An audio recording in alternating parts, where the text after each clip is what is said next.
Hello student, कैसे हो आप सभी लोग। एडी कोचिंग कैंपस के मैथमेटिक्स सेगमेंट में आप सभी का स्वागत है। मैं के यादव, आपका mathematics coach, mathematics educator. Last video में हम लोगों ने एक्सरसाइज 2.1 का क्वेश्चन नंबर फर्स्ट सेकंड किया था। In this video we will solve question number 3, question number 4, question number 5, यानी कि रिमेन क्वेश्चन ऑफ एक्सरसाइज 2.1। अभी क्या है, थोड़ा सा दिक्कत किस बात की आ रही है इधर में, जो स्टूडेंट से कुछ कमेंट आ रहे हैं, कुछ लोगों के मैसेज आ रहे हैं। वो ये कह रहे हैं कि सर लॉकडाउन में मन नहीं कर रहा है पढ़ने का। तो देखो एक बात बताएं आपको, हम मन हमारा भी पढ़ाने का नहीं कर रहा है, हम पढ़ा भी नहीं रहे हैं, मैं सिखा रहा हूं। और वो आपको सिखा रहा हूं जो इम्पोर्टेंट है, क्योंकि इस टाइम की इंपॉर्टेंस ज्यादा है। जब आप स्कूल में 7 घंटा पढ़ते थे, उसके बाद कोचिंग आते थे तो कोचिंग वगैरह करते होंगे, ट्यूशन वगैरह करते होंगे, 2 घंटे 2.5 घंटे वहां देते होंगे। उसके बाद आप घर पे काम करते थे, स्कूल का भी काम, कोचिंग का भी काम, इन सबको मिला के 7 घंटे स्कूल के, कम से कम अगर एक टाइम माने स्कूल का एवरेज 5 घंटा आना जाना मिला के एवरेज टाइम, किसी का कम किसी का ज्यादा हो सकता है।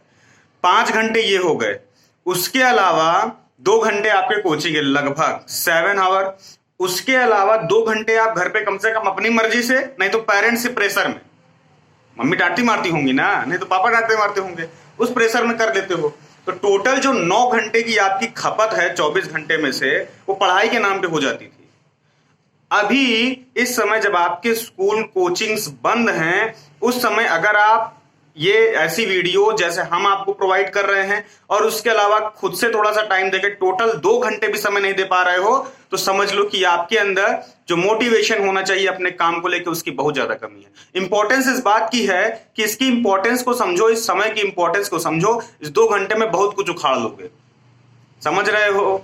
आने वाले जो समय है जिसमें स्कूल कोचिंग्स भी आपको करने पड़ेंगे, घर पे भी पढ़ना पड़ेगा, सेल्फ स्टडी करना पड़ेगा, वहां पे प्रेशर ज्यादा है। ये ज्यादा आसान है। अभी क्या करना है, सिर्फ उठाना है बुक कॉपीज और वीडियो खोलो हमारी, सॉल्व करो क्वेश्चन, साथ में हमारे जहां डाउट हो वहां पूछो। हम तो बार बार कह चुके हैं यार, जो डाउट हो क्लियर खुल के पूछो, एकदम नो डाउट। फ्री होके आपसे बात कर रहे हैं, फ्री होके आपको सॉल्यूशन दूंगा। उसके लिए आपको परेशान होने की जरूरत नहीं। आपको सिर्फ ये मुझे एक कमेंट या मैसेज में लिखना है कि मुझे इस क्वेश्चन नंबर में इतनी दिक्कत हो रही, यहां यहां दिक्कत है। डेफिनेटली गारंटी पर्सनली आपको समझाना पड़े, मैं समझाऊंगा, नो डाउट रहिए उसके लिए, ठीक है। सॉल्यूशन शुरू करते हैं, फिर बातें करते रहेंगे। ये क्वेश्चन नंबर 3 हमने यहां पे लिख के रखा है। One example of binomial of degree 35 and monomial of degree 100, ठीक है। मतलब क्या है कि एक बाइनोमियल का एग्जांपल लिखना है जिसकी डिग्री 35 हो, एक मोनोमियल का एग्जांपल लिखना है जिसकी डिग्री 100 हो। हाँ, वही जो आप सोच रहे हो वही इसका सॉल्यूशन है। इसमें कोई हौच पौच नहीं है, इसका कोई एक श्योर आंसर नहीं है। इसमें श्योरनेस सिर्फ इतनी बात की है कि अगर मैं एक एग्जांपल लिखता हूं इसका, मान लिया बाइनोमियल का एग्जांपल लिखता हूं, तो मैंने लिख दिया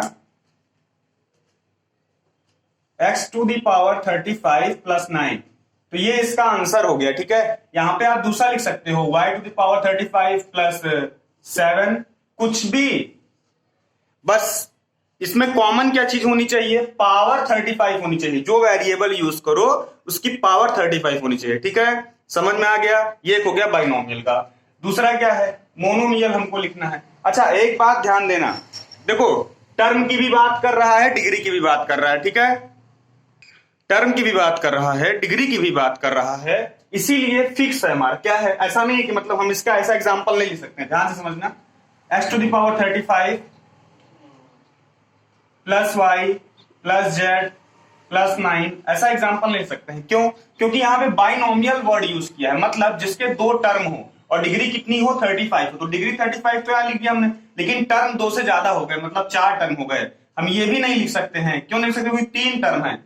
ये लिख सकते हैं, ये लिख सकते हैं, क्योंकि ये क्या है, 2 टर्म है। तो आप इसमें से कोई भी एग्जांपल उठा लो या अपने से कोई ऐसा एग्जांपल बना लो जिसमें डिग्री 35 हो और वो पॉलिनोमियल बाइनोमियल हो, यानी टर्म कितने हो, 2 हो।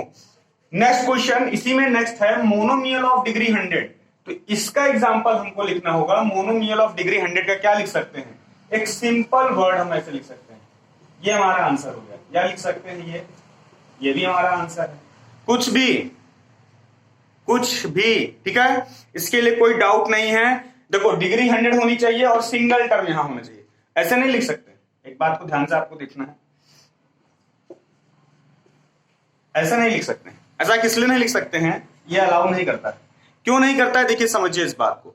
आपने कहा, नहीं सॉरी, क्वेश्चन ने कहा कि मोनोमियल लिखना है डिग्री 100। आपने कहा सर ये मोनोमियल तो है, फिर प्रॉब्लम क्या है, क्यों हम अलाउ नहीं कर रहे हैं? अलाउ इसलिए नहीं कर रहे हैं, हमने आपको डिग्री को काउंट करते समय बताया था, डिग्री का मतलब क्या है, मैक्सिमम यानी हाईएस्ट पावर ऑफ वेरिएबल। जब वेरिएबल ही नहीं रहेगा तो डिग्री कहां से बनेगा? इंपॉर्टेंस इस बात की है कि हम जब टर्म लिखना हो तो सिर्फ नॉन वेरिएबल नंबर लिख सकते हैं। जब कॉन्सेप्ट आए डिग्री का तो ये इंपॉर्टेंट है कि वेरिएबल की अवेलेबिलिटी होनी चाहिए, वेरिएबल की मौजूदगी होनी चाहिए। यानी आप ऐसे ना लिख के इसको ऐसे लिख सकते हो, अब ये अलाउ करेगा। Okay, next question, question number 4, ये भी आपके सामने नोट है। ये आपको क्वेश्चन नंबर 4 में क्या कह रहा है, क्वेश्चन नंबर 4 में 3 क्वेश्चंस हैं। इसमें हमको ये बताना है कि ये जो पॉलिनोमियल है हमारा, ये पूछ रहा है कि हमको इनके जो डिग्री है वो बताना है, इनकी हमको डिग्री बताना है। तो क्या करेंगे हम इस केस में, क्वेश्चंस के मैंने आपको बताया है कि हाईएस्ट पावर देखेंगे वेरिएबल की। यहां पे वेरिएबल इस क्वेश्चन नंबर 4 के फर्स्ट में वेरिएबल 3 टाइम्स है, एक्स स्क्वायर और एक्स क्यूब। हमको डिग्री बतानी है, यानी हाईएस्ट पावर यहाँ एक्स पे पावर 3 है। अब तो हमारी इसकी डिग्री क्या हो जाएगी, इसकी डिग्री हो जाएगी 3। एक बात का ध्यान देना है, ये मत सोचना कि डिग्री में पावर ऐड कर देना है, 3 + 2 + 1 ऐसे करके पावर ऐड करके पे लिखेंगे, नहीं। जो हाईएस्ट पावर है वही उठा के लिख देना है, वही आपकी डिग्री होगी, ठीक है। फिर इस क्वेश्चन में अगर हम देखें सेकंड वाले में, इसके लिए डिग्री क्या लिखेंगे हम, ये है वेरिएबल और वेरिएबल पावर कितनी है, 2 है। यहाँ पे एक ही वेरिएबल यूज हुआ है, उसकी पावर है 2, सिंपल है। ऐसा नहीं कि वेरिएबल माइनस में है तो इसकी डिग्री माइनस में होगी, नहीं। वेरिएबल प्लस में हो या माइनस में हो, that does not matter. Matter इस बात का है कि पावर क्या है, ठीक है। अब इस क्वेश्चन में थर्ड में देखते हैं, इसकी डिग्री हम क्या लिखेंगे, इसकी डिग्री क्या लिखेंगे।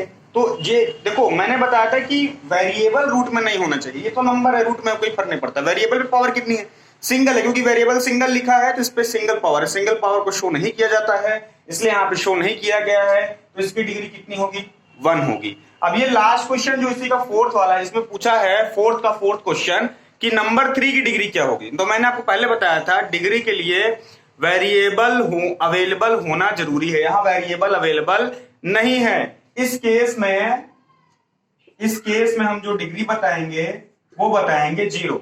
अब सवाल यह है कि 0 कैसे बता सकते हैं। आप इस बात को ऐसे समझिए कि किसी भी नंबर पे या किसी भी वैल्यू पे कोई पावर अगर हो 0 तो उसकी वैल्यू आती है 1। जैसे x पे पावर 0 हो उसकी वैल्यू आएगी 1, 9 पे पावर 0 हो उसकी वैल्यू आएगी 1। कैसे आएगी उसके लिए एक अलग से वीडियो बना लूंगा। अगर आप लोग को उसमें डाउट हो तो आप मुझे कमेंट करो, मैसेज करो, उसके लिए अलग वीडियो बना लेंगे।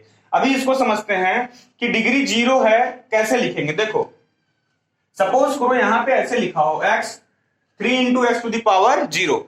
x⁴ 0 की वैल्यू क्या होगी, 1 होगी। तो आप इसको ऐसे लिख सकते हो 3 × 1, तो इसका आंसर कितना आ जाएगा, 3 आ जाएगा। तो 3 तो लिखा था ना यहाँ पे। इसका मतलब क्या हो गया कि यहाँ पे वेरिएबल x एग्जिस्ट कर रहा है लेकिन 0 पावर के साथ एग्जिस्ट कर रहा है, इसीलिए इसको 3x 0 ना लिख के 3 लिखा गया है। कहने का मतलब जहां पे वेरिएबल शो ना हो, इसका मतलब वहां पे वेरिएबल की डिग्री क्या है, 0 है। बहुत सिंपल है, ठीक है। नेक्स्ट क्वेश्चन करते हैं, क्वेश्चन नंबर 5। क्वेश्चन नंबर 5 कह रहा है कि ये हमको बताना है, कुछ क्वेश्चंस दिए हुए हैं, उसमें हमको बताना है कि ये जो पॉलिनोमियल्स दिए हैं ये लीनियर हैं या क्वाड्रेटिक हैं या क्यूबिक हैं। देखो सिंपल सा है कि अभी जो क्वेश्चन नंबर 4 किया उसमें डिग्री बताना था। डिग्री के ही बेसिस पे हम ये तय करते हैं कि ये लीनियर है, ये क्वाड्रेटिक है, ये क्यूबिक है। तो यहाँ पे देखा जाए तो मैक्सिमम यानी कि हाईएस्ट पावर कितनी है, 2 है। तो इसकी डिग्री कितनी हो गई, इसकी डिग्री हो गई 2 हो गई। तो ये हो जाएगा क्वाड्रेटिक पॉलिनोमियल।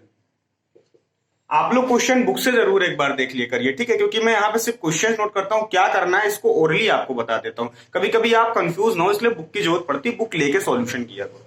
ठीक, क्वाड्रेटिक हो गया। यहां पे इसकी डिग्री अगर हम देखें तो इसकी डिग्री है 3।